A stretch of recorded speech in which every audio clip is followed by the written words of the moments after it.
My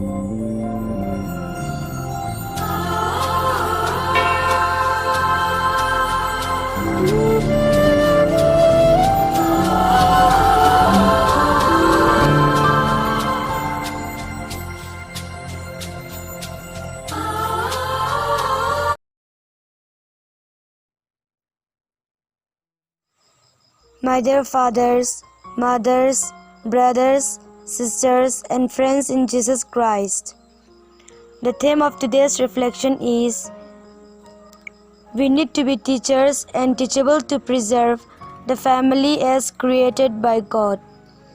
The beginning of October is marked by the celebration of one of the revolutionary saints who brought sweeping changes to the Church, Saint Francis of Assisi. Pope Francis, who took his name, said once that in no other saint Christ's image is shown fully more than Saint Francis of Assisi. Born in a very rich and noble family, having enjoyed the luxury and affection of his parents to the maximum, he is known for breaking his family roots, going against his father's love for wealth and vanity. He joyfully gave up the right to his inheritance, including giving back the dress he was wearing to his father. This saint has not spoken or written about Christian family, but his new life began with questioning the values that governed his family. The first reading reminds all those entering into married life about the fundamental requirement for the new life they would start in marriage. It is raising the question as to how the partners should look at themselves. Are they one, or are they going to be two? No, never, it should not be. They are going to be one flesh. They have to see one another as flesh of my flesh and bone of my bone. When this fundamental objective is not clear in marriage and is not pondered upon, the marriage partners are going to look for the ways and means of remaining as two and never as one. The first reading asks those who are married if they are one or still remaining two in thinking, planning, and living in the family. If they are two, they will be like the two rails that run parallel throughout and will never be joined as. They will remain two islands set apart by the vast span of oceans. The spouses who live apart in distance should converge in matrimony.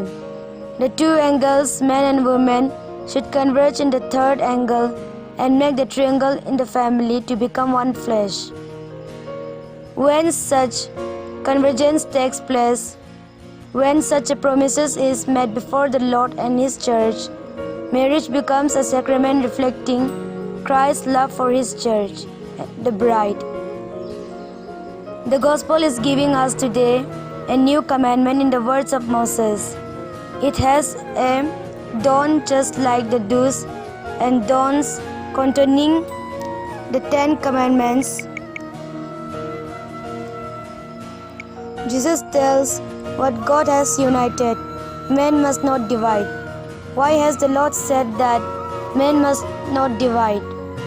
There are times when the families that are united in full communion as it were and have become one flesh are divided by external forces, relatives, friends, wealth, work, interest, and many factors are allowed to come in to play their divisive roles.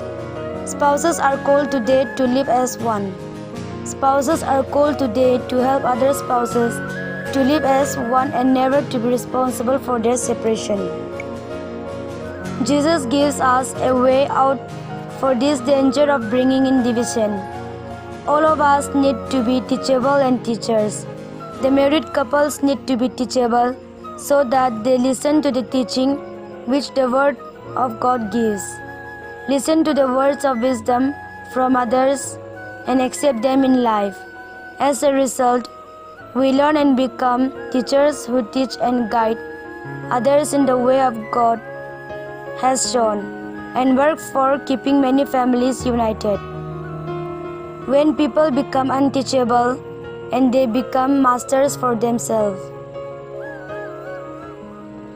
Separation becomes easiest solution.